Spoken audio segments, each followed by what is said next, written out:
தமிழ் அறிஞர்களும் தமிழ் தொண்டும் பெண்மைக்கு பன்முகங்கள் உண்டு என கூறியவர் வே. ராமலிங்கனார். ஞானசாகரம் இதழினை அறிவுக்கடல் என மாற்றியவர் மறைமலை அடிகள். அகத்தே கருத்து புறத்தே வெளுத்து இருந்த உலகர் அனைவரையும் சகத்தே திருத்த என்ற அடிகளின் ஆசிரியர் ராமலிங்கர்.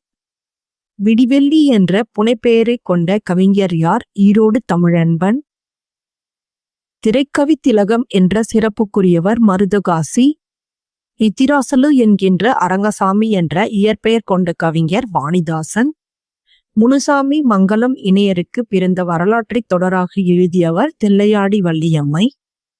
4ஆம் தமிழ்ச்சங்கத்தை தோற்றுவித்தவர் பாண்டித்துரையார்.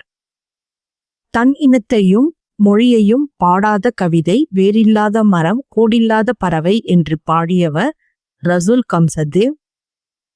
நாடகம் படைத்தல், நடித்தல், நாடக இலக்கணம் இயற்றல் ஆகிய முக்கோணங்களிலும் நாடக தொண்டாற்றியவர் பரிதிமாற் கலைஞர். மாணிக்கவாசகர் வரலாறும் கால ஆராய்ச்சியும் என்ற ஆராய்ச்சி நூலை எழுதியவர் மறைமலை அடிகள். உங்களுடைய தர்மமும் கர்மமே உங்களை காக்கும் என்று கூறியவர் கா. அயோத்திதாச பண்டிதர். இந்திய நாட்டை மொழிகளின் காட்சி சாலை என குறிப்பிட்டுள்ள தமிழ் அறிஞர் யார்?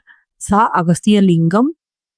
வாணிதாசனுக்கு வழங்கப்பட்ட விருது செவாலியர் விருது.